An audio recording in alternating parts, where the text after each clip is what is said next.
سيد المرسلين سيدنا محمد وعلى آله وأصحابه أجمعين. اللهم صل على سيدنا محمد وعلى آل سيدنا محمد كما صليت على إبراهيم وعلى آل إبراهيم في العالمين إنك حميد مجيد. أعوذ بالله من الشيطان الرجيم. بسم الله الرحمن الرحيم. ولقد أرسلنا نوحا إلى قومه فلبث فيهم 1000 سنة إلا 50 عاما فأخذهم الطوفان وهم ظالمون فأنجيناه وأصحاب السفينة وجعلناها آية للعالمين. قال المؤلف والمفسر رحمه الله تعالى: أدام النفع بعلومه وعلومكم في الدارين آمين، إلى أن قال: هذه تسلية من الله تعالى لعبده ورسوله محمد صلى الله عليه وسلم يخبره عن نوح عليه السلام أنه مكث في قومه هذه المدة يدعوهم إلى الله تعالى ليلا ونهارا وسرا وجهارا، ومع هذا ما زادهم ذلك إلا فرارا عن الحق وإعراضا عنه وتكذيبا له، وما آمن معه منهم إلا قليل. اب ان آیات مبارکہ میں اللہ تبارک و تعالی سیدنا نوح علیہ السلام کا واقعہ مبارک کا ذکر فرماتے ہیں. اللہ نے قرآن مقدس میں جتنے انبیاء علیہم السلام کے واقعات ذکر فرمائے ہیں تو ان کے واقعات میں اللہ نے خود یہ ارشاد فرمایا ہے کہ اس کا مقصد بیان جو ہے یہ ہوتا ہے کہ عبرتن، کہ لوگ جو ہیں وہ عبرت پکڑے، اور دوسرا فائدہ ہوتا ہے تسلیۃً لقلب رسول اللہ صلی اللہ علیہ وسلم، کہ حضور صلی اللہ علیہ وسلم کے دل کو اطمینان، ڈھارس، تسلی دی جائے کہ آپ غم نہ فرمائیں. پہلے انبیاء کے ساتھ بھی ایسی مشکلات کا دور گزرا. اور تیسری وجہ یہ ہوتی ہے کہ اس واقعات کے ذکر کرنے سے تصدیق ہوتی ہے رسالت محمد مصطفیٰ صلی اللہ علیہ وسلم، کیونکہ آپ میرے آقا رحمت دو عالم مکے کی سرزمین میں پیدا ہوئے،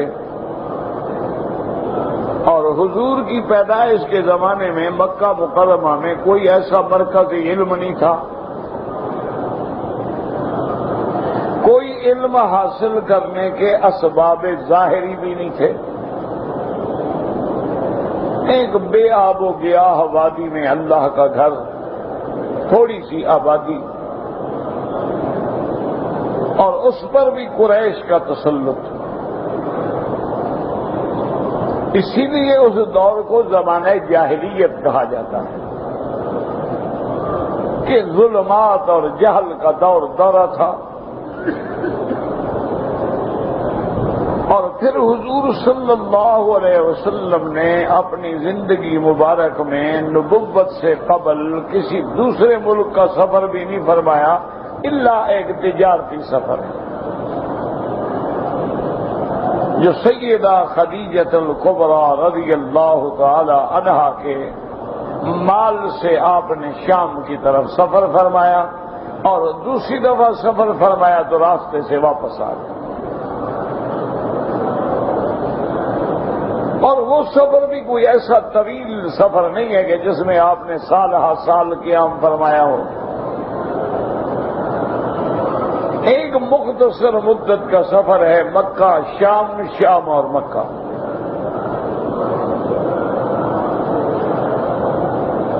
تو اب صاف ظاہر ہے کہ جب وہاں مرکز علمی نہ ہو، اس دور میں کوئی دور اتصالات بھی نہیں تھا کہ پوری دنیا ایک دوسرے سے جڑ جائے، جیسے آج کل گلوبل ولیج ہے، پورا عالم گویا کہ ایک بستی ہے،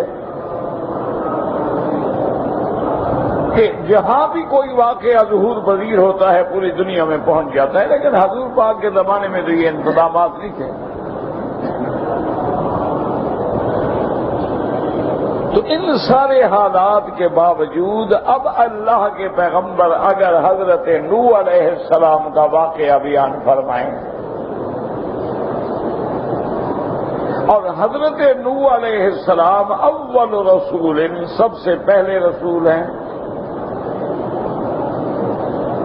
اور واقعہ جو بیان فرمائیں وہ بھی بالکل عین حقائق کے مطابق ہو.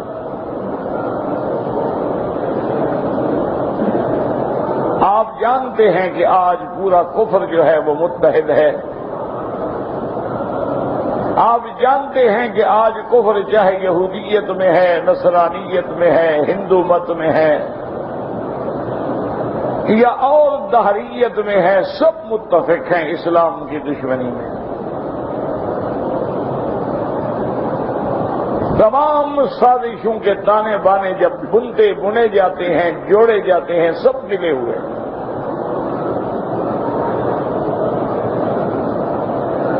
اور آج جو وسائل ان کے پاس ہیں،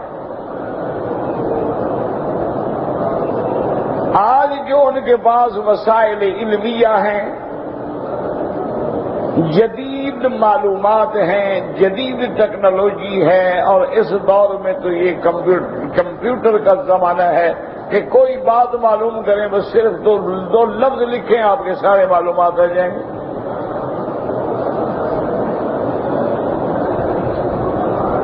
تو آپ کا کیا خیال ہے کہ دشمن خاموش بیٹھا ہوا ہے؟ نہیں، خاموش نہیں، مجبور ہو گیا ہے.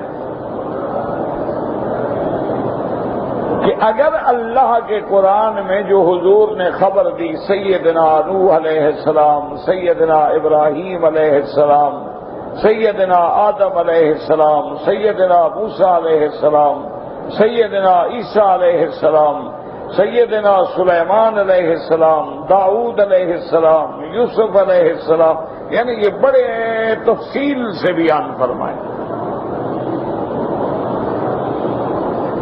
اگر ان میں کوئی بات غلط ہوتی تو دشمن کبھی خاموش رہتا، وہ کہتا ہے جی قرآن کی خبر نعوذ باللہ غلط ہے، یہ واقعہ یوں نہیں یوں ہے.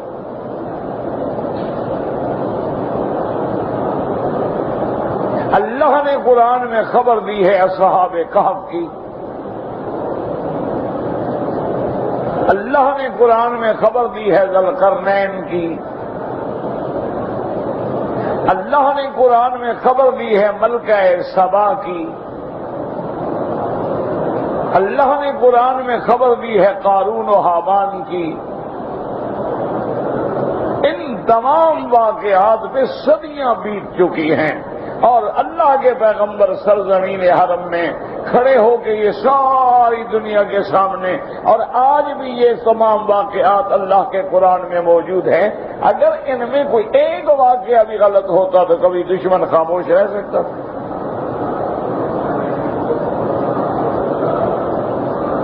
جو لوگ حضور کی ذاتی زندگی پہ بھی بحث کرتے ہیں کہ حضور نے اتنی شادیاں کیوں کی،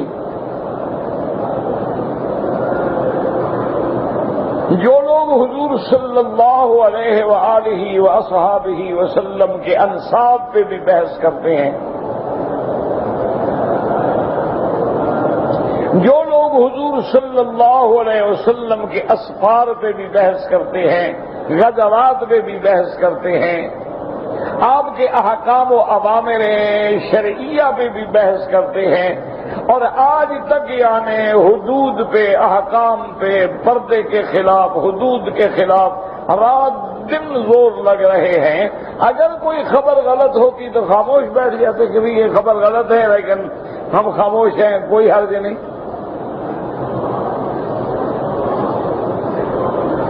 تو اسی لیے علماء نے فرمایا کہ جتنے واقعات ہیں یہ دراصل تصدیق رسالت ہیں، یہ تصدیق کرتے ہیں اس بات کی کہ اللہ کا نبی سچا ہے اور اللہ کے پیغمبر نے جو خبر دی ہے اور کوئی خبر دینے والا نہیں، اللہ نے وحی بھیجی۔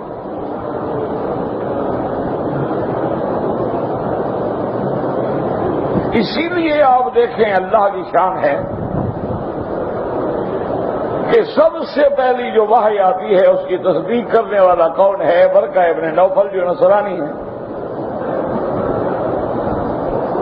ورقہ ابن نوفل جو ہے وہ دین عیسیٰ علیہ السلام پہ ہے۔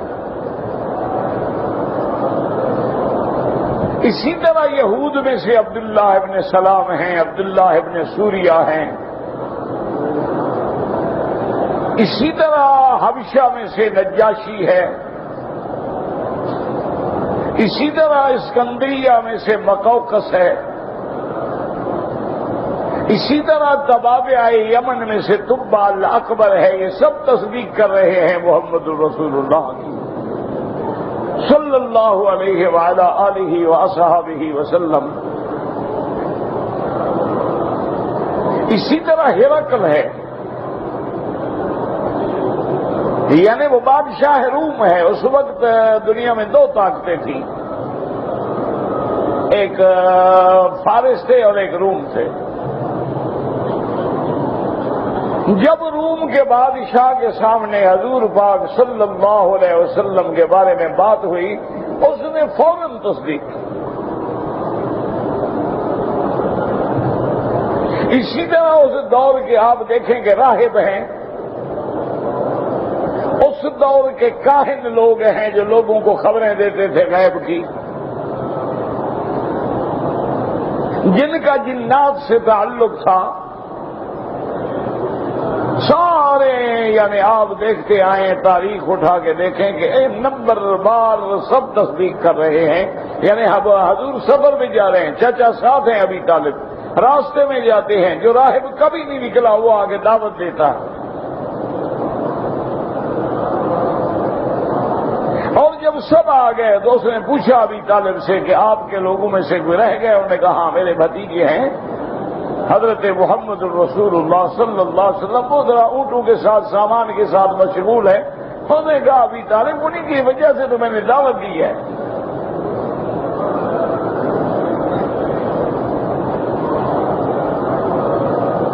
یہ دعوت میں نے آپ کو نہیں دی، آپ تو کئی دفعہ یہاں سے گزرتے ہیں۔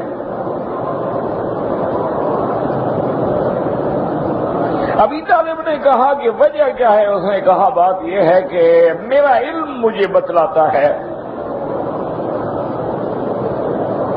کہ آپ کا جو بھتیجا ہے نا، یہ نبی هذه الامت، یہ اس امت کا نبی ہے، ان کو آگے نہ لے جائیں، بڑے دشمن ہیں، ان کے نقصان پہنچائیں گے، فوراً واپس بھیجیں آپ۔ یعنی ابھی آپ نے اعلان نبوت بھی نہیں کیا۔ ابھی طالب حیران بیٹھے ہو، کہتے ہیں کیسے تمہیں خبر ہے؟ تو بعض روایات میں یہ واقعہ بھی آتا ہے کہ اس نے کہا ابھی طالب سے، اس نے کہا دیکھو ادھر دیکھو، غور کرو، تمہارا بھتیجا آ رہا ہے؟ اس نے کہا، میں کہ دیکھو ہر طرف دھوپ ہے، اس پہ سایہ ہے۔ کہاں یہ تو ہے، جو درخت ہے نا اس کے نیچے ہماری کتابیں بتلاتی ہیں کہ ایک زمانہ آئے گا کہ اس امت کا نبی آگے بیٹھے گا، اور یہ بھی ہماری کتابیں بتلاتی ہیں کہ اس کا نام محمد ہوگا، مکے میں پیدا ہوگا، خاندان قریش سے ہوگا۔ تو یہ ساری علامات ملتی ہیں، حضور کو آگے مت لے جائیں۔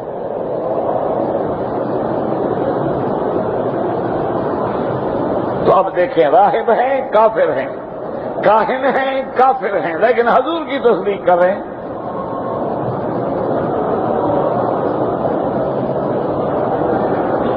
اسی طرح بی بی ام حبیبہ نے، جو میرے آقا محبوب دو عالم کی زوجہ محترمہ ہیں، امہات المؤمنین ہیں، حبیبہ آپ کی کنیت ہے، حبیبہ آپ کی بیٹی تھی۔ پہلے نام میں کتاب والوں نے آپ کا نام رملہ بھی لکھا ہے۔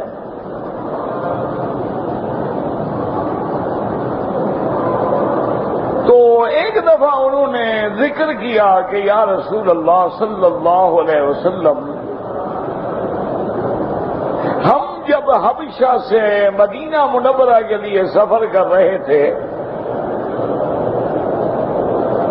تو راستے میں ہمارا گزر جو ہے ایک گرجے پہ ہوا کہ یہودیوں کے جو عبادت خانے ہوتے ہیں، کلیسا ہوتے ہیں، کنیسا ہوتے ہیں، صومعہ ہوتے ہیں، مختلف نام ہوتے ہیں، یہودیوں کے الگ ہوتے ہیں، نصارہ کے الگ ہوتے ہیں۔ تو اس گرجے میں جو پادری تھا ان کا بڑا، اس نے ہم سے پوچھا کہ تم کون لوگ ہو؟ ہم نے کہا کہ ہم قریش کے خاندان سے ہیں، ہم مکے سے ہجرت کر گئے تھے حبشہ کی طرف، اور اب حبشہ سے ہم مدینہ منورہ جا رہے ہیں حضرت محمد الرسول اللہ کی خدمت میں جو اللہ کے نبی ہیں۔ اس نے کہا اچھا آپ لوگوں نے حضرت محمد الرسول اللہ کو دیکھا ہے؟ آپ پہچان سکتے ہو؟ نے کہا عجیب بات کرتے ہو یار، حضور صلی اللہ علیہ وسلم کا میرا قبیلہ ایک ہے، میں ابو سفیان کی بیٹی ہوں، ابو سفیان چچا ہیں محمد الرسول اللہ کے، تو ہم نہیں پہچانیں گے تو کون پہچانے گا؟ اچھا میرے ساتھ آؤ۔ تو بی بی ام حبیبہ فرماتی ہیں کہ وہ ہمیں لے گیا اپنے خاص اس عبادت خانے کے اندر، اس اپنے مندر کے اندر یا اس گرجے کے اندر ایک خاص کمرہ بنا ہوا تھا، اس میں اس نے ایک الماری کھولی، اس میں تصویریں بنی ہوئی تھی۔ انہوں نے کہا اس میں پہچانو، اس میں کوئی نبی محمد رسول اللہ کی شکل ہے؟ انہوں نے کہا نہیں۔ تو بی بی صاحبہ فرماتی ہیں کہ ہم دیکھتے گئے، وہ کھولتا گیا کھولتا گیا، تو کہا اچھا چلو ٹھہرو۔ پھر اس میں سب سے آخر میں ایک بہت بڑی الماری تھی، بڑی منقش تھی، مرصع تھی، سجی ہوئی تھی، اس کو کھولا تو جب اس میں ہم نے تصویر دیکھی تو میں کہا ہذا محمد الرسول اللہ، یہ محمد مصطفیٰ ہے۔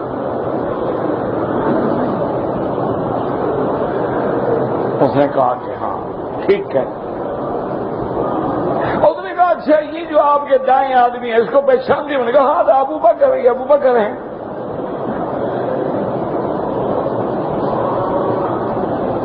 تو اب اندازہ کریں کہ اور حضور کو آگے بھی ام حبیبہ نے بتلایا، تو حضور نے فرمایا کہ ہاں پہلے لوگوں میں یہ عادت تھی کہ اپنے انبیاء کی اور اپنے بزرگوں کی تصویریں بناتے تھے، اور جن کو دیکھا تھا ورنہ تخیلات جیسے آج کل سکیچ بناتے ہیں نا، تو تقریباً وہ قریب قریب جا کے اترتے ہیں۔ تو جو حلیہ انہوں نے کتابوں میں پڑھا تھا اس کے مطابق جب اس حلیہ کو بنایا تو بالکل عین تصویر سیدنا محمد مصطفیٰ کے سامنے آ گئی۔ اور اسی طرح بے عین ہی تاریخ گواہ ہے اس بات کی کہ جب رحمت دو جہاں کی ولادت ہوئی ہے مکے میں، اور اس کے یعنی جس رات رحمت دو عالم میں سے دنیا میں تشریف لائے اس کے صبح ایک بہت بڑا کاہن تھا جو پہاڑوں کی غاروں میں رہتا تھا، نیچے کبھی نہیں آتا تھا مکے میں۔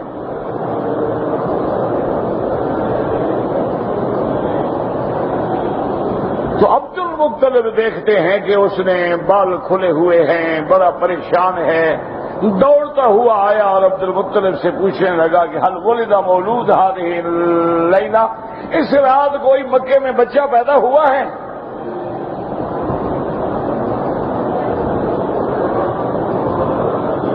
تو اس نے کہا بیٹھے، انہوں نے کہا نہیں مجھے آپ یہ بتلائیں حل ولد آج رات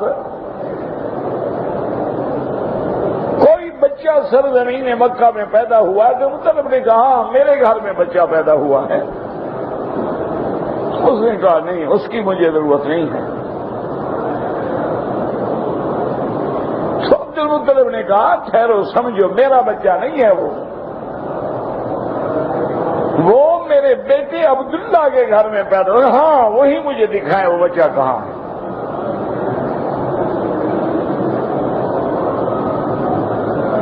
اب یہ لوگ چونکہ کاہنوں کا بڑا احترام کرتے تھے اور ان کو یہ بھی پہنچا ہوا بزرگ مانتے تھے مشرکین مکہ، تو اس نے کہا کہ چلیے میں آپ کو دکھاتا ہوں۔ تو عبد المطلب جلدی سے آئے اور عبداللہ کے گھر پہنچے، حضور صلی اللہ علیہ وسلم کو اپنی گود میں اٹھایا اور لے کے اس کاہن کے سامنے آئے کہ ھذا محمد، یہ میرا بیٹے کا بیٹا ہے۔ اس نے جب دیکھا تو اس کے منہ سے بے ساختہ نکلا کہ نبی ھذہ الامہ، اس امت کا نبی پیدا ہو گیا۔ پھر اس کو خیال آیا فوراً کہ میں نے کیا کہہ دیا، سچی بات تو منہ سے نکل گئی نا، لیکن اب اس کو خیال آیا کہ میں کیا کہہ بیٹھا ہوں، مجھے تو نہیں کہنا چاہیے تھا، نبوت کا اعتراف نہیں کرنا چاہیے تھا۔ اس نے کہا اچھا عبد المطلب، بات یہ ہے کہ اس بچے کے منہ پہ ایک جن نے ہاتھ رکھا ہوا ہے اور یہ بچہ دودھ نہیں پیے گا تو صاف ظاہر ہے تکلیف ہوگی، تو مجھے قریب کرو میں کچھ پڑھوں تاکہ وہ جن بھاگ جائے۔ عبدالمطلب بھی سردار تھے مکے کے، کوئی معمولی سا آدمی تو نہیں تھا نا، سمجھ گیا ہے کہ اس کی نیت ٹھیک نہیں ہے۔ انہوں نے کہا بس بچے کو پڑھنے کی کوئی ضرورت نہیں، جن ہے کوئی ہے، وہ سب جن بھاگ جائیں گے۔ تو یہ سارا نظام جو ہے کس لیے تھا؟ تصدیق رسالت محمد مصطفیٰ صلی اللہ علیہ وعلی آلہ واصحابہ وسلم تسلیما کثیرا کثیرا۔ تو اس لیے اللہ نے قرآن میں واقعات انبیاء بیان فرمائے، قصص انبیاء بیان فرمائے کہ لوگوں میں عبرت ہو، امم سابقہ کے احوال پکڑیں پڑھیں اور دیکھیں کہ ان کے احوال کیسے گزرے، اور حضور کے لیے تسلی ہو کہ میرا مدنی آپ غم نہ کریں، ہر اللہ کے پیغمبر کے ساتھ یہ ہوتا آیا ہے۔ اور آج بھی جو آدمی حق کی دعوت دے گا لوگ اسے ستائیں گے، گالیاں دیں گے، تہمتیں لگائیں گے، عیب لگائیں گے، اور جو آدمی دعوت حق نہ دے، ہر تبوت شاہ حسین راضی رہے، وہ سب کا پیارا۔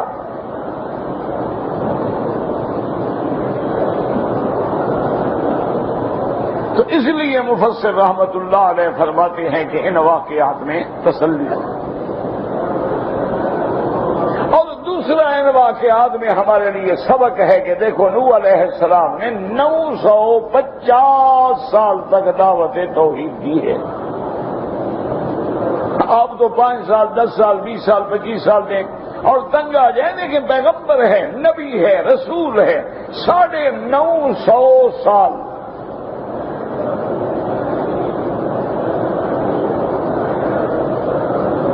اور 950 سال حضرت نوح علیہ السلام کی عمر نہیں ہے، یہ مدت دعوت ہے۔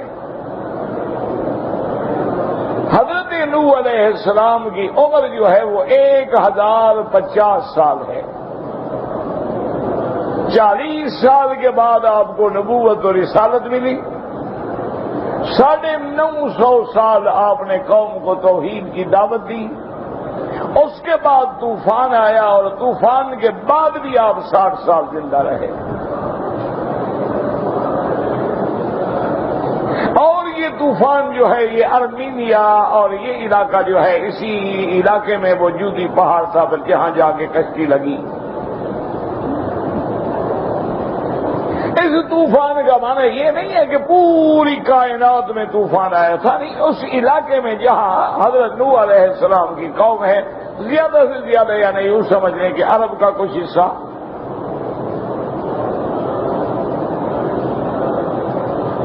یہ جو بات لوگ کہتے ہیں کہ ساری زمین پہ طوفان آیا تھا، یہ بات نہیں ہے قرآن میں۔ اگر ساری زمین پہ طوفان آتا اور حضرت نوح علیہ السلام کو اللہ نے حکم دیا تھا کہ ہر چیز کے جوڑے جوڑے اٹھا لو، تو پھر اس کے لیے تو اتنا بڑا جہاز بنانا پڑتا جو لاکھوں فٹ لمبا ہوتا۔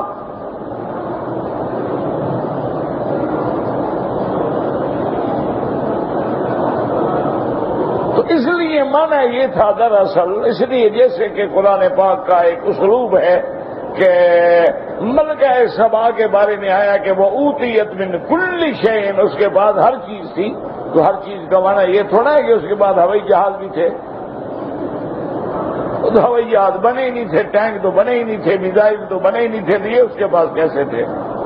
مانا اس دور میں جو چیزیں بادشاہوں کو ضرورت ہوتی ہیں وہ موجود تھی۔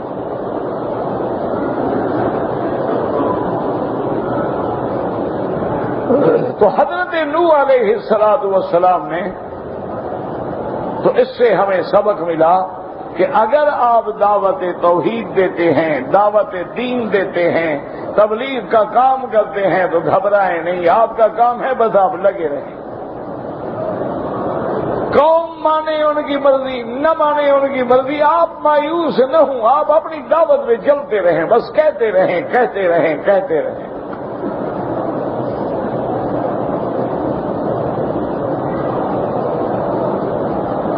اتنی بڑی محنت کے باوجود اتنے لوگ تھے جو صرف کشتی میں آپ کے ساتھ آ گئے،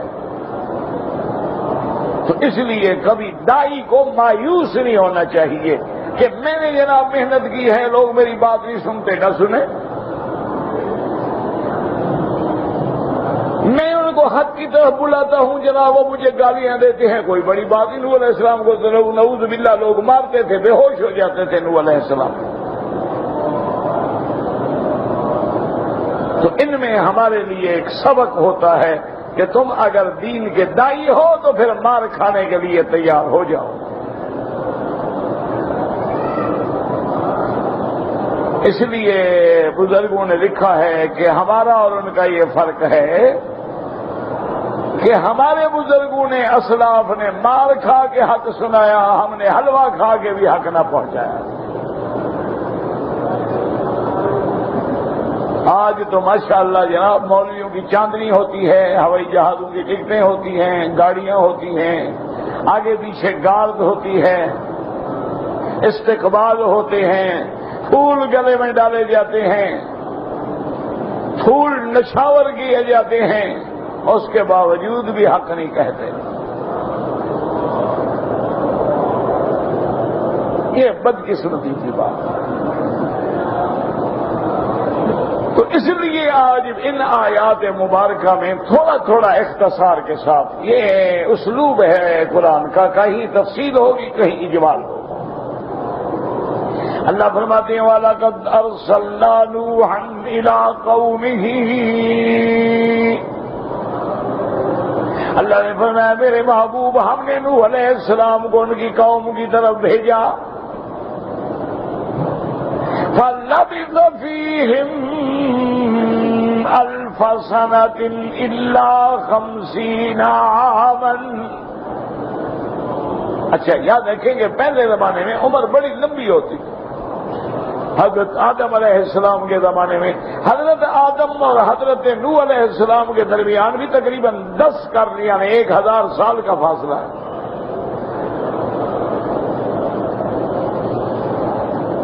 بڑی عمریں ہوتی تھی، 1000 سال، 1500 سال، 2000۔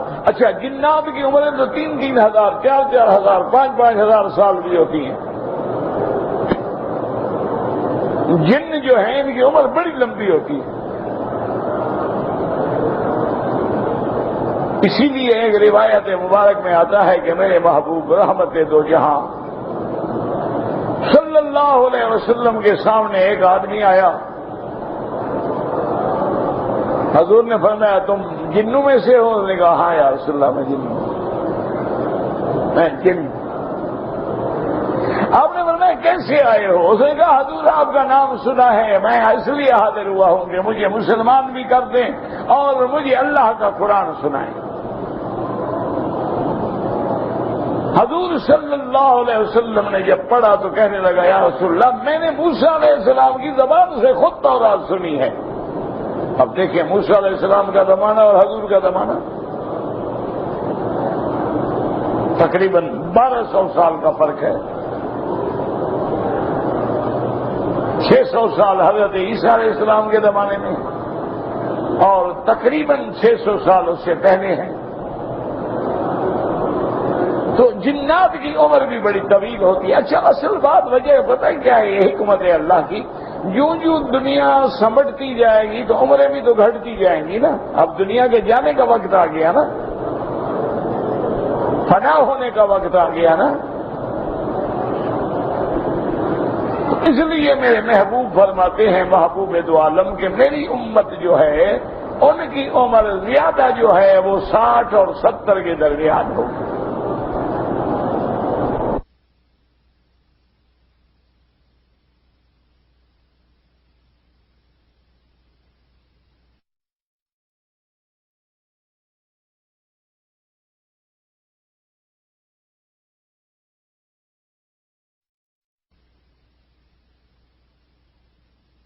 جتنی مدت لمبی تھی عمر بھی لمبی تھی. اب زمانہ تھوڑا رہ گیا تو عمر بھی تھوڑی ہو گئی. اس لیے قرآن فرماتے ہیں فَلَبِثَ فِيهِمْ أَلْفَ سَنَةً إِلَّا 50 عَامًا. اللہ نے فرمایا میرے محبوب حضرت نوح علیہ السلام اپنی قوم میں اتنی مدت طویلہ یعنی 1000 سال مگر 50. اچھا خدا کی شان دیکھیں. اس لیے علماء ریاضیات نے یہ مسئلہ بھی نکالا کہ اللہ کے قرآن میں غور کریں تو حساب کا مسئلہ بھی مل جاتا ہے کہ 1000 میں الا 50 تو 1000 سے 50 نکال لو, نفی ہو گئی. تو نفی کا قاعدہ ہمیں مل گیا نا قرآن میں. اسی طرح ضرب میں مل جاتی ہے من جاء بالحسنۃ فلہ 10 امثالھا. 1 × 10 ضرب 10.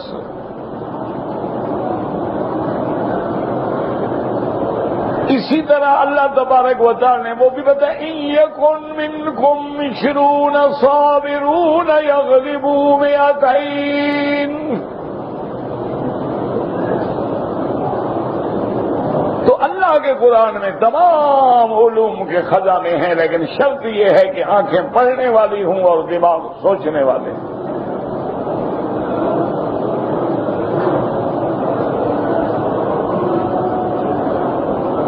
اس لیے قرآن کہتے ہیں فَلَبِثَ فِيهِمْ آپ ان میں ٹھہرے رہے 1000 سَنَةً إِلَّا 50 عَامًا 1000 کم 50 سال یعنی 950 سال. اللہ نے قمری اور شمسی فرق بھی بتلا دیا قرآن میں. وَلَبِثُوا فِي كَهْفِهِمْ 300 سنين 300 سنين وازدادوا 9. اللہ نے فرمایا اصحاب کہف غار میں کتنی رہے 309 سال. تو بتلا دیا کہ 300 سال اگر آپ دیکھیں گے سنہ قمری تو اتنے بن جائیں گے, اور اگر آپ دیکھیں گے سنہ شمسی تو اتنے بن جائیں گے. لہذا قمری اور شمسی میں تو فرق آئے گا. اللہ نے قرآن اسی لیے بعض علماء کہتے ہیں نا کہ جمیع العلم فی القرآن, لیکن اللہ نے ہر علم قرآن میں رکھا ہے, لیکن افسوس کہ وہاں دماغ کم لوگوں کے پہنچے ہیں.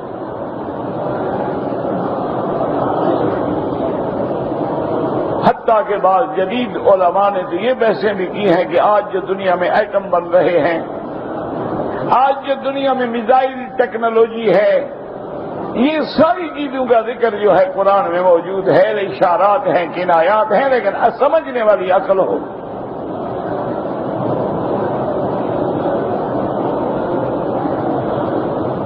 اللہ نے قرآن میں ذکر کر دیا ہے نا کہ ابلیس لعین نے پوچھا جنوں سے بھئی اب خبر نہیں لے آ رہے ہو, کیا ہو گیا تمہیں؟ انہوں نے کہا انا كنا مقاعد للسمع فَمَن يَسْتَمِعِ الْآنَ يَجِدْ لَهُ شِهَابًا رَّصَدًا۔ انہوں نے کہا تم ناراض ہو رہے ہو، اوپر جو ہم نے اپنے اڈے وڈے بنائے تھے نا، اب جب جاتے ہیں سننے کے لیے تو میزائل لگتا ہے اوپر سے، جلتا ہوا شعلہ شہاب الرصدا۔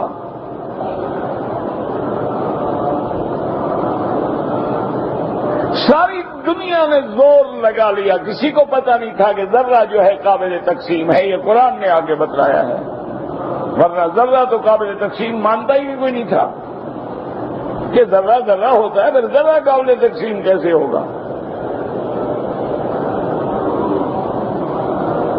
یہ اللہ نے آگے فرمایا ذرۃ ولا اصغر ولا اکبر من ذلک، کہ اس سے بڑا یا اس سے چھوٹا، تو مانا ذرہ قابل تقسیم ہے۔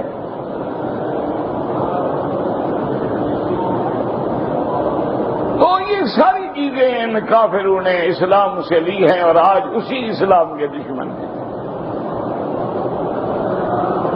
جس کا کھایا ہے اسی کے خلاف باتیں کر رہے ہیں۔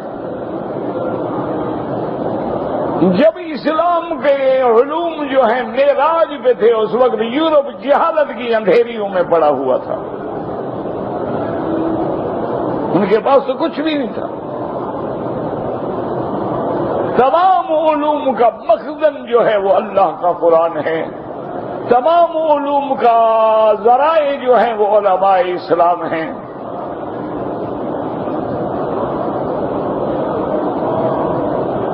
اس لیے اللہ فرماتے ہیں کہ وہ 1000 کم 50 سال قوم میں رہے، لیکن اتنی طویل مدت کے باوجود حضرت نوح علیہ السلام کی دعوت کے باوجود قوم نہ مانی۔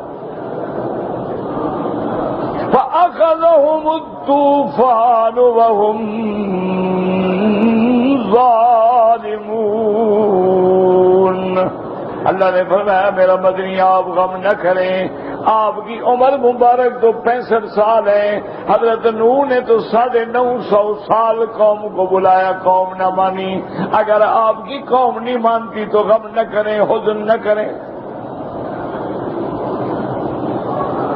انما علیک البلاغ، آپ کے ذمہ پہنچانا ہے، آپ نے پہنچا دیا، بس نہیں مانتے نہ مانے۔ نوح علیہ السلام نے ہر حال میں قوم کو پکارا ہے، رات کو بھی پکارا ہے، دن میں بھی پکارا ہے، کھل کے بھی پکارا ہے، خفیہ طریق سے بھی پکارا ہے، اور جو جو دعوت دیتے گئے قوم اسی طریقے سے اور زیادہ ضد میں آتی گئی۔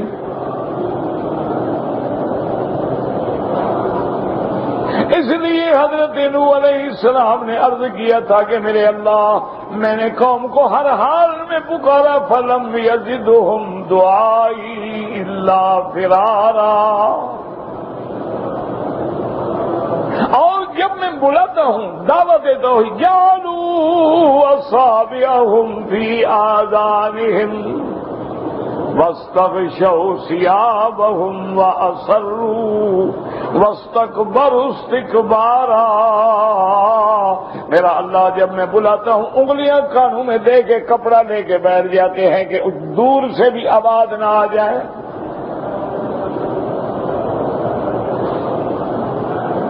اور پھر میں نے ان کو برملا بھی پکار، ثم انی دعوتہم جہارا، میں نے محفلوں میں جا کے، مجلسوں میں جا کے کھل کے بھی پکارا ہے، اعلان بھی کیا ہے، رازداری سے بھی پکارا ہے، لیکن یہ ایمان نہیں لے آئے۔ اللہ نے فرمایا میرا مدنی آپ بھی غم نہ کریں، اپنے پیغمبر حضرت نوح علیہ السلام کی زندگی پہ نظر ڈالیں، ان کو تو 950 سال میں بھی اتنے بندے نہیں ملے میرا مدنی جتنی آپ کو تھوڑی سی مدت میں مل گئے۔ لیکن جب انہوں نے تکذیب کی تو نتیجہ کیا نکلا؟ فَأَخَذَهُمُ الطُّوفَانُ، اللہ نے فرمایا پھر ہم نے ان کو پکڑ لیا طوفان میں، یعنی پانی کے طوفان میں۔ دوسری جگہ تفصیل ہے، اللہ فرماتے ہیں ہم نے آسمانوں کے دروازے بھی کھول دیے، فَفَتَحْنَا أَبْوَابَ السَّمَاءِ بِمَاءٍ مُنْهَمِرٍ، وفجرنا الارض عیونا فالتقى الماء على امر قد قدر. اللہ نے فرمایا آسمان کو بھی برسو، زمین کو حکم دیا پانی نکالو، اور جب دونوں پانی مل گئے تو اللہ کا فیصلہ پورا ہو گیا. اس لیے اللہ فرماتے ہیں ہم نے ان کو طوفان میں پکڑا، ہم نے ظلم نہیں کیا، انہوں نے خود اپنی جانوں پہ ظلم کیا ہے. فَأَخَذَهُمُ الطُّوفَانُ فَهُمْ ظَالِمُونَ.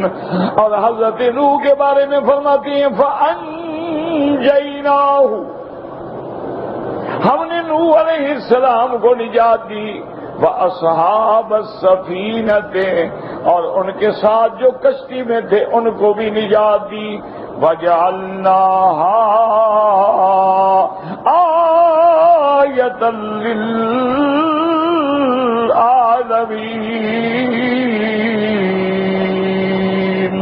اللہ نے فرمایا پھر ہم نے اس کشتی کو نشانی بنا دیا انس و جن کے لیے، سارے جہان والوں کے لیے، کہ کشتی کو دیکھ کے نشانی دیکھیں، عبرت پکڑیں.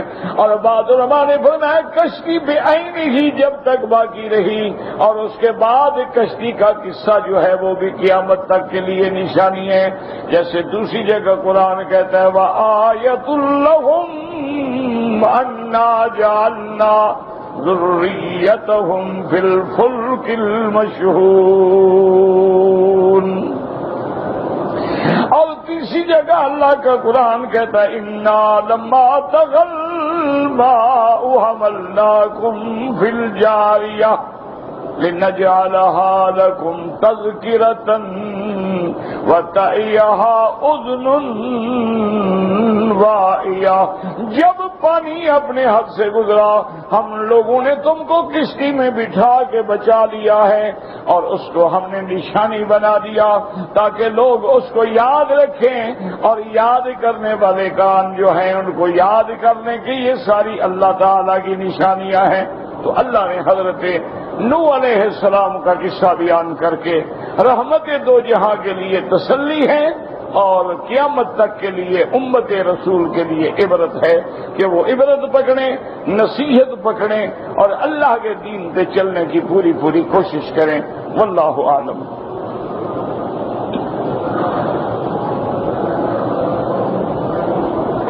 مؤذن اذان دیتا ہے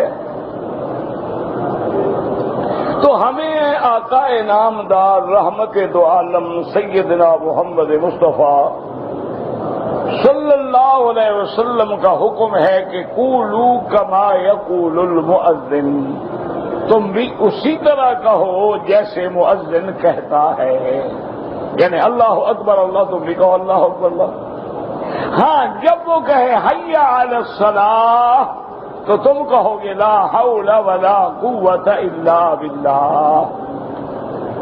اسی طرح جب وہ کہتا ہے الصلاۃ خیر من النوم تو اس وقت علماء کہتے ہیں تم یہ بھی کہو اور ساتھ یہ بھی کہو کہ صدقت وبررت ودعوت الی الحق.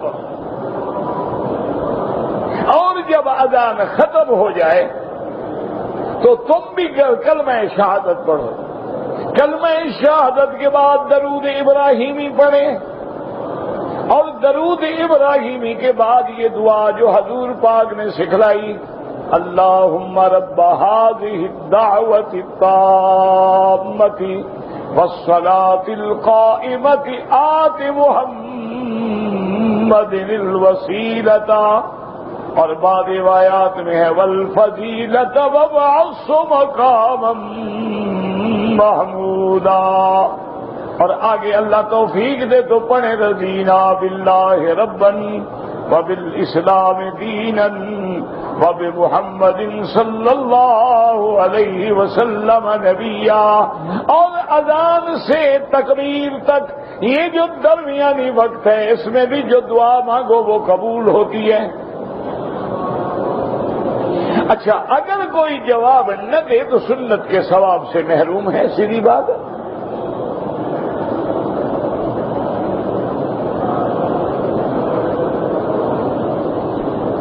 سجدہ سہو کرتے ہیں تو سجدہ سہو جو ہے وہ ایک ہی سجدہ ہے، اسی میں وہی سبحان ربی الاعلیٰ سبحان ربی الاعلیٰ سب کچھ پڑھیں گے۔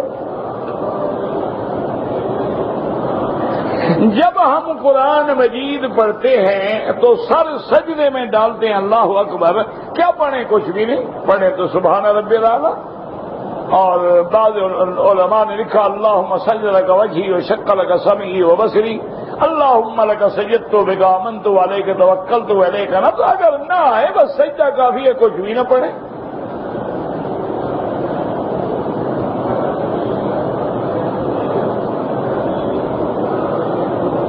کہتے جی کہ حدیث کے راوی اگر کمزور ہیں، حدیث کی اہمیت میرا بھائی بات سمجھیں کہ ایک راوی ضعیف ہے لیکن دیکھنا پڑتا ہے کہ ضعیف کس وجہ سے ہے۔ ایک ہوتا ہے نعوذ باللہ حدیث موضوع جو گھڑی گئی حدیث ہے ہی نہیں، ایک ہے کہ حدیث تو ہے لیکن سند میں ضعف آ گیا۔ اچھا بعض اوقات حدیث ضعیف ہے لیکن ساری امت کا اس پہ عمل ہے، تو تلقی بالقبول جو ہے یہ بھی اس کی قوت کا ذریعہ بن جاتی ہے۔ اسی طرح ایک حدیث کی ایک سند جو ہے اس میں تو ایک ضعیف راوی ہے لیکن یہی حدیث ہے جو دوسری سند کے ساتھ بھی موجود ہے، تو تعدد طرق جو ہیں وہ اس کو ذوق سے نکال کے درجہ حسن تک لے جاتے ہیں۔ اسی لیے جب آپ ترمذی شریف دیکھیں گے تو امام ترمذی رحمۃ اللہ علیہ کی عادت مبارک ہے، تو وہ آخر میں جا کے کبھی کبھی لکھیں گے ھذا حدیث صحیح حسن صحیح غریب۔ بھئی حسن بھی ہے، صحیح بھی ہے، غریب بھی ہے، کیا مانا؟ تو اشارہ کرتے ہیں کہ ایک سند میں تو غرابت ہے لیکن ایک سند ایسی بھی ہے جو درجہ صحت کو پہنچی ہے اور بعض سندیں مل کے درجہ حسن کو پہنچی ہیں، تو یہ مانا نہیں ہوتا کہ ہر ضعیف حدیث جو ہے نعوذ باللہ، ہاں چونکہ راوی ضعیف آ گیا، ایک حدیث ہے جس میں کوئی راوی ضعیف نہیں، صاف بات ہے اس کی طاقت زیادہ ہوگی۔ لیکن اسی لیے علماء کرام اور محدثین اعظام فرماتے ہیں کہ اگر حدیث ضعیف ہو پھر یہ دیکھنا ہوتا ہے کہ حدیث کا راوی تو ضعیف ہے لیکن یہ متن صحیح حدیث میں موجود ہے۔ اچھا راوی تو ضعیف ہے لیکن حدیث جو ہے بالکل ما وافقت تنزیل قرآن کے حکم کے مطابق ہے، راوی تو اس کے اندر ضعیف ہے لیکن امت اسی لیے ائمہ کی بڑی دور کی نظر ہوتی ہے نا۔ اب امام مالک رحمت اللہ علیہ کے سامنے مثلاً دو حدیثیں آ گئیں، تو اس لیے امام مالک رحمت اللہ علیہ کی یہ عادت مبارک ہے کہ وہ عمل اہل المدینہ کو دیکھتے ہیں کہ مدینے والوں نے کس حدیث پہ عمل کیا، کیوں مدینے والے حضور کے قریب تھے، حضور کے ساتھ رہنے والے، حضور کے پیچھے نمازیں پڑھنے والے، حضور سے دین سیکھنے والے، تو وہ اسی حدیث کو ترجیح دیتے ہیں امام مالک عمل اہل المدینہ کو دیکھ کر۔ اسی طریقے سے امام احمد ابن حنبل رحمت اللہ علیہ کے سامنے دو حدیثیں ہیں، وہ دیکھتے ہیں کہ کس حدیث پر زیادہ سے زیادہ صحابہ نے عمل کیا وہ اس کو لیتے ہیں۔ اسی طرح امام شافعی رحمت اللہ علیہ ان کے سامنے احادیث آ جائیں، وہ دیکھتے ہیں کہ بھی ان دو میں جو حدیث کا راوی ہے وہ قوت حفظ کے اعتبار سے زیادہ قوی کون ہے۔ اچھا امام ابو حنیفہ رحمت اللہ علیہ وہ اگر چند حدیثیں آ جائیں تو بروحد سب سے پہلے کتاب اللہ، اگر کوئی حدیث قرآن کے خلاف آ رہی ہے وہ قرآن کو لے لیں گے۔ اچھا اگر حدیث مبارک ہے موافق ہے لیکن چند حدیثیں ہیں تو امام صاحب فرماتے ہیں کہ ساری حدیثوں پہ نظر ڈالو، کیونکہ کبھی کبھی کسی حدیث میں حکم ہوتا ہے اور دوسری حدیث میں اس حکم کی حکمت ہوتی ہے، تیسری حدیث میں اس کی کیفیت ہوتی ہے، چوتھی چوتھی حدیث میں اس کے احوال ہوتے ہیں کہ کن احوال میں حضور نے یہ فرمان فرمایا تھا، تو وہ ان سارے مجموعے پہ غور کرنے کے بعد اس حدیث کو لیتے ہیں۔ اسی لیے حضرت شعرانی رحمت اللہ علیہ اور اسی طرح امام عبداللہ ابی داؤد رحمت اللہ علیہ جو بڑے بڑے محدث شہیر گزرے ہیں، اسی لیے انہوں نے لکھا ہے کہ اگر کوئی آدمی اللہ توفیق دے تو امام ابو حنیفہ کے لیے ہر نماز کے بعد دعا مانگے کہ جتنا انہوں نے دین کو سمجھ کے پھیلایا ہے اور کسی نے نہیں کیا۔ یہ بڑے لوگ ہیں۔ تو اس لیے میرا عزیز یہ مانا نہیں ہوتا کہ حدیث ضعیف ہے چھوڑ، اگر حدیث ضعیف کی کوئی تو محدثین نقل ہی نہ کرتے۔ تو ضعف کی وجوہات ہوتی ہیں، اس پہ اہل علم کی نظر ہوتی ہے جن کو اللہ نے قرآن اور حدیث کی فہم عطا فرمائی ہے۔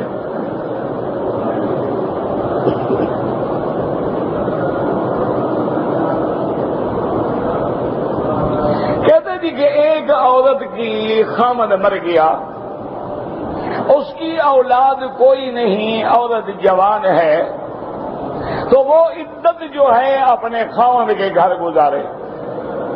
اگر خامد اس کو یہ گھر دے گیا ہے تو گویا اب یہ گھر اس کا ہے، اس میں بھی رہ سکتی ہے۔ اگر ماں باپ کے گھر آ جائے، اس کی مرضی ہے کہ اکیلی عورت ہے، جوان ہے، بیوہ ہے، کیسے رہے، اپنے ماں باپ کے گھر میں آ جائے جہاں اس کی عزت محفوظ ہو۔ اور ان حالات میں کوشش یہ کریں کہ جو عورتیں بیوہ ہو جائیں یا مطلقہ ہو جائیں اور جوان ہوں، ان کی شادی ضرور کر دیں۔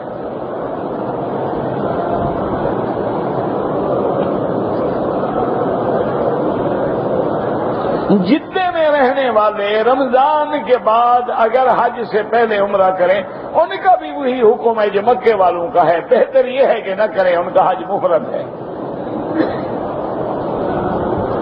کریں گے تو پھر تمتع بنے گا، کوئی ایسی بات نہیں، لیکن ان کے لیے افضل یہی ہے۔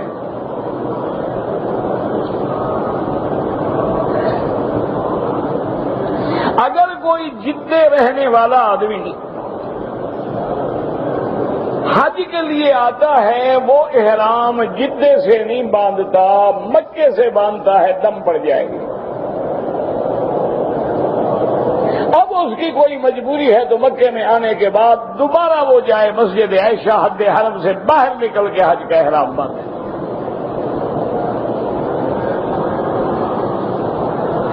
جدے میں رہتے ہیں یا مکے میں رہتے ہیں، یہ داخل میقات ہیں، ان کے لیے حج افراد ہے۔ جو ہے وہ کتنے سالوں کا ہوگا؟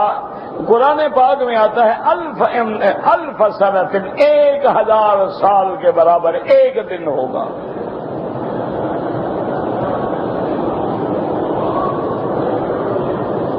دعا کرو اللہ آسان کر دے۔ یہ بھی حدیث میں آتا ہے کہ اللہ کے جو بندے ہیں نا، ان کے لیے وہ ایسے گزر جائے گا جیسے عصر سے مغرب کی نماز کا وقت گزر جائے گا۔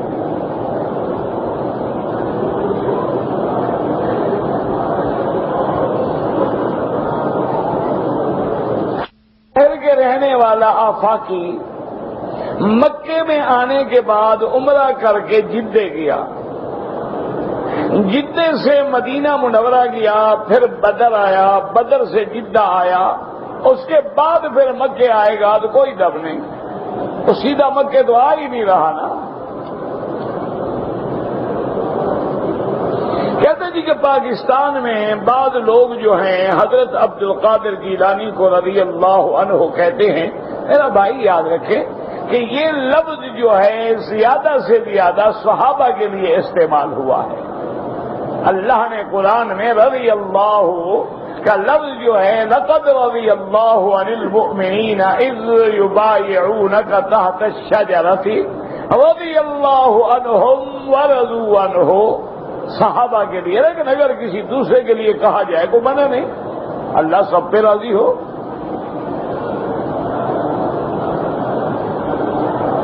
اویس کرنی جو ہیں وہ تابعی ہیں، ہم نے صحابہ کو دیکھا ہے۔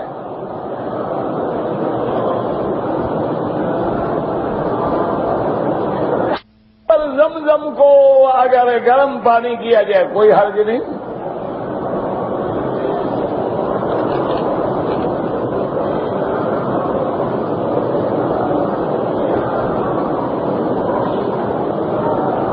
کوئی پتہ نہیں. طواف ہو یا فرضی طواف ہو، ہر طواف کے بعد 2 رکعت پڑھنا امام ابو حنیفہ رحمت اللہ علیہ کے نزدیک واجب ہے، واجب الطواف، نفل نہیں. اور باقی ائمہ کے نزدیک بھی سنت ہے.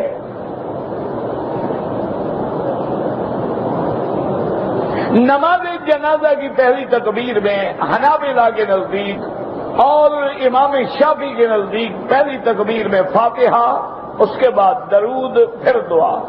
اور احناف کے نزدیک پہلی تکبیر میں ثنا، دوسری میں درود اور تیسری میں دعا. سائی کے لیے کتنی بار کلمہ پڑھنا چاہیے؟ کوئی کلمے پڑھنے کی ضرورت نہیں، سائی کریں بس، چاہے خاموش بھی رہیں، ورنہ پڑھتے رہیں سارا رستہ.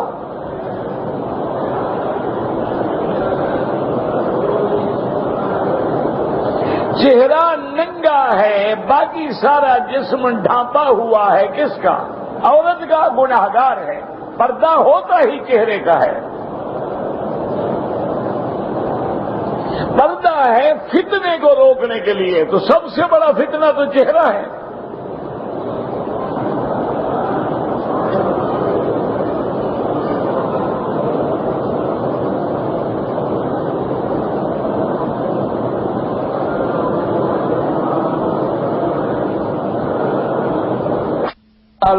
من الشيخ الذي على يميننا يجيبك باللغة العربية.